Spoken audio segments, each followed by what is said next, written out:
Hello everyone, welcome back to Archidec's monthly deck building contest. Once again, I've got my great friend, Olivia Gobert Hicks. Olivia, what's going on, friend? Oh, not too much, Matt. We're just so excited from Saskia's win last month. The Yes. Saskia Stop Hitting Yourself deck. Yeah. I'm so happy. That was just so inventive. I really appreciate that one getting the nod. Yeah, it was so cool. So shout out, to last month's winner for Archidec's monthly deck building contest. The Saskia Stop Hitting Yourself deck came through. It was super fun. I'm glad that all the finalists were great, but yes, we do have to congratulate the winner. The winner, right. As voted on by y'all. Yeah. Well, in this month, we do have a brand new contest with a brand new prompt. So, Olivia, this month, what was the theme that we gave to all of our deck builders? This month's theme was, I'm not here for a long time, I'm here for a good time. So these decks, the intent here was, of course, to show off, what you can do in a limited amount of time. You're going to shine bright, shine fast, and burn out like a dying star. So I think our finalists here actually had a pretty interesting and good take on the theme, and excited to review those with you guys. Yeah, we've got some really cool finalists. See, Olivia, you got way more dark. I was just going to say it was a George Strait song lyric, but burning out like a dying star works super well too. I mean, that's a quote from The Office. I don't have any big originality on that one. So. That's fair. Awesome. Well, just as a reminder for everyone out there, so voting for these finalists will end on May 22nd. So make sure you go to the Archidect links in the video description here. Vote for your favorites. The winners are going to be decided by whichever deck has the most upvotes. And the winner will, of course, get the lion's share, $250 of a $500 prize pool, courtesy of Cardsphere. So make sure you go over there, getting that Cardsphere credit. It's just a great way to get the cards that we're going to talk about in this video. Absolutely. And again, our second place winner will take $150. Our third place winner will take $100, both on Cardsphere for credit.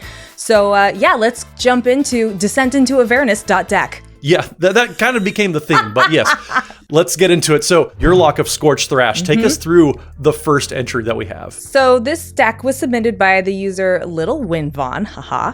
The builder's notes are Yurlok Enchantress. This deck is a bit of a throwback to one of my first decks when I started playing Magic back in 1994. I had no grasp of the game, so I played a 100-card deck with mostly lands and Fireball. I'd either get to cast a big Fireball or die super fast. For Commander, I wanted to create that same feeling, but let everyone in on the fun. So, this is a group hug deck based on providing big mana to everyone. Either one of three things will happen. I'm going to get to see someone in the pod do something crazy, way ahead of normal. I'm going to die very, very fast from mana burn or things like mana barbs. It's a race to the bottom for fun. Or I am going to get to fireball the table. I'd say that this deck in playtesting meets the I'm not here for a long time, here for a good time mindset. Yeah, some of the key cards in this deck are cards like Citadel of Pain. They're enchantments that are going to make sure that everybody's tapping their mana on their turn, or they're paying for it. So really with Yurlok out there, you're going to get a bunch of mana and then pay for it with mana burn, or you're going to have to pay for it anyways with life because of cards like Citadel of Pain. Yeah. It's a really fun card to throw in there. Yeah, there's just so much fun stuff going on with this deck. First off, all the enchantments. It is just straight up an Enchantress deck. And so you're able to kind of crank through the deck pretty quickly. Yeah. And then again, you just have these mana doublers, mana punishment, stuff like mana barbs, mana flare. Basically a lot of cards that say mana in the title. Exactly. And of course, when you're making all this mana, Helix Pinnacle is just a great way to sink all that mana you're making. There's a whole bunch of X spells in here in general, but Helix Pinnacle just make sure it stays on the board and gives you a good consistent mana sink every turn. Absolutely. That's a good consistent mana sink. It's also, the unintended win con here. You can definitely sneak one in with Helix Pinnacle if you have so many mana doublers, triplers, exponentialers on the board. And then, of course, making Torment of Hailfire with that much mana floating on the board, an actual game ender instead of just the, oh no, what am I going to do? You know what? Yeah, use it as the final blow for the game. I'm into that. Yeah, and this deck just, again, there's so many fun X spells in there that you just, Jaya's Immolating Inferno, Fireball. Or having Crackle with Power, having Awaken the Woods. Like there's so many weird options and or just, X spells that are gonna go bananas just because of the sheer volume of mana that you and everybody else are gonna have available at the table. Yeah, to me, this is the perfect way to build a Punisher deck. You're not stopping people from actively playing the game. If anything, you're kind of encouraging it. Yeah. But you're also punishing them for doing these big things. And so I really like this if I were to build a Punisher style deck. This is pretty close to what I think I would come up with for myself. Plus, when else do you get to use Shatter Skull Smashing? Not very often. Not very often. Exactly, yeah. We're all about using the weird stuff. Let's roll with it. Yeah. Well, Olivia, so we do have multiple decks. I know we can't just talk about Yurlok all day, but deck number 2, so our second offering here, take us through this one. So this is from Drow Elf on the Shelf. It is Karlach, Fury of Avernus, and Haunted One as a background. The strategy here is Barbarian Beatdowns. This deck is a Kindred EDH deck that's all about bonking opponents over and over and over with everybody's favorite, Karlach, with the Haunted One background. It's not only thematic to Karlach's story and this month's contest, but her time in Forgotten Realms being limited.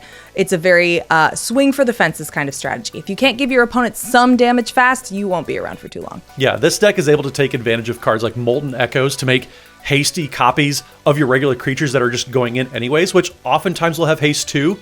So it's going to flood the board pretty quickly. But then there's also cards like Lavisa Cold Eyes, so just pumping up absolutely. Pumping up every single creature in the deck and giving them haste to combo with Molten Echoes. That seems really, really good. Yeah. And then, of course, Balthor the Stout. When was the last time you saw that card in a pod? Maybe ever? Doesn't matter, because it gives them all fire breathing. Yeah, it does. It's such a wild card, but it fits perfectly. This deck has just so much synergy, and given to a creature type, we just don't get to see very often in Commander. Absolutely. I mean, having this deck be almost exclusively in the creature slot, barbarians or tieflings, with a notable exception of Archetype of Aggression, which is going to give those creatures trample, and then nobody else gets to have trample, which is obviously powerful.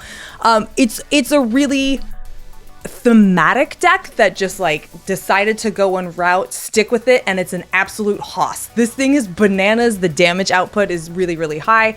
And it's just got a bunch of cards you don't see. I don't remember ever playing Elturel Survivors all that much, or Hobgoblin Captain, or, I don't ever remember seeing, and I don't know that it existed until we looked at this deck list, is Shivan Zombie, Rakdos Protection from White 2/2, because why not? But it's a barbarian, so let's put it in. Yeah, there's so many fun cards here. I mean, any deck that plays Shared Animosity is okay in my book.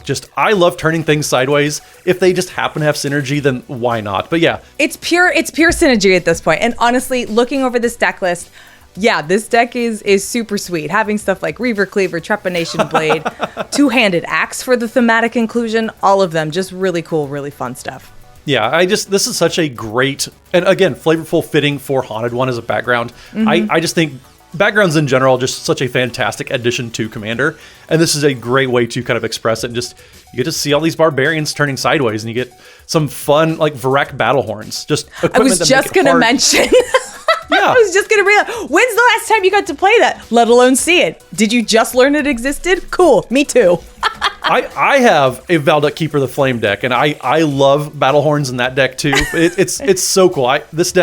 This probably has like the least amount of overall, like if you compiled how many decks any given card is in, this is far and away of the 3 finalists has the least amount of just overlap with any other deck out there. Absolutely. It's just nice seeing a lot of things that, don't get run or haven't ever really had a lot of love prescribed to them, making a showing here. There's plenty of things I was like, I would never have thought to put this in a deck, and here it is, and it looks like it's going to be quite the beater to get the job done. Yeah. Well, let's wrap it up then. One more deck for everybody out there. Olivia, take us through our final finalist for this month. This came from the user Chablum, sorry if I butchered it. It is Brion Stoutarm's Arcbound Fling, which I found very interesting. So the builder's notes are, how permanents are your permanents really? Any threat that you play is, Arcbound to get removed, so you might as well be the one to remove it. Modular creatures were made to live fast, die big, and pass their strength on to the next one, and Brion is just the guy to guide them. Fill your modular creatures turn after turn, each one passing its counters on, making the next fling bigger than the last. Cards like Gandalf the White and Illusionist's Bracers will double the modular leaves the battlefield triggers and power Brion's throws, respectively. Felden of the Third Path and Arcbound Reclaimer will bring those critters back for another swing, and with a suite of modular creatures and Lorwyn's Randy Johnson in the command zone, you're all set to fling your way to victory or throw your board away trying. I love the Lorwyn's Randy Johnson, and if you're a bird, you want to stay away from this deck. But this deck absolutely is, I mean, again, all these finalists are just doing some really fun things. Stalking Vengeance to make sure when your creatures die, not only you're moving counters around, but you're going to be able to hit the opponents for however big their power was. That's just a great synergy. Of course. Calamity Bearer, just doubling the damage that your commander happens to be dealing. Why not? This last card, friends, Matt and I both were like, oh, what? So Phyrexian Rebirth is just an absolute bananas inclusion here, because all of those modular cards, if they are out on the battlefield, Phyrexian Rebirth will come out. On its resolution, all those dice triggers will show up. You get to stack all those counters on the new horror that just got created if you have your modulars out on the board. Absolutely bananas. Huge brain play right there. Such a good include. We were both flummoxed when we saw it, like, who hasn't thought of this before? Yeah, it's such a perfect fit. You know, I love when you get creative with the board wipes you include in your decks. Yeah. Phyrexian Rebirth is absolutely perfect, because like Olivia, you said, Phyrexian Rebirth has to finish resolving, so that means that token is on the battlefield when the modular death triggers happen, and you just happen to have this big, scary artifact.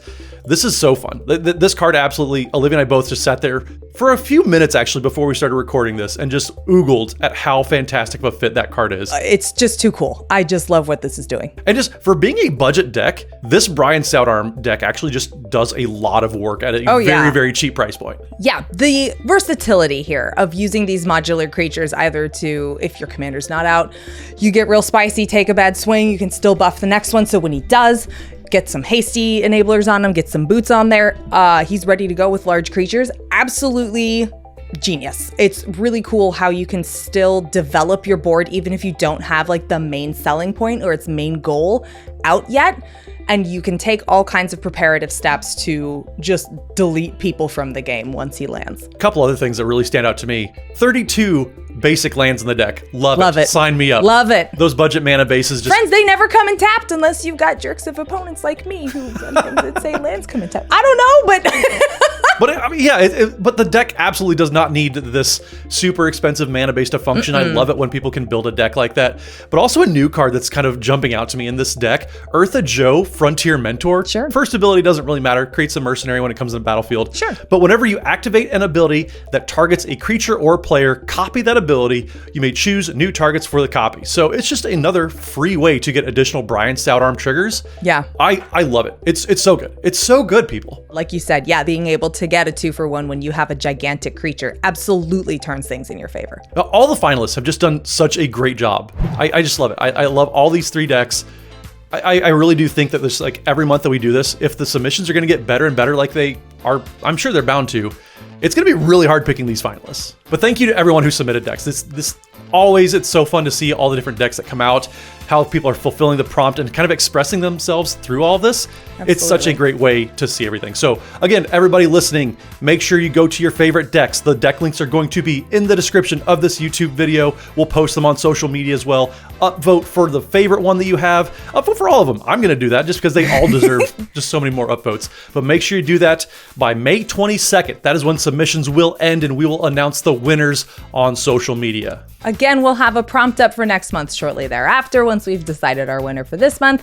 And be sure to participate, continue to follow Archidect, submit your best decks there on the website, in the announcements on Twitter. All of the rules will be posted with the announcement. So thank you again, everyone, for tuning in. Olivia, thank you. Where can everybody find you if they want to catch more of your content? If they do.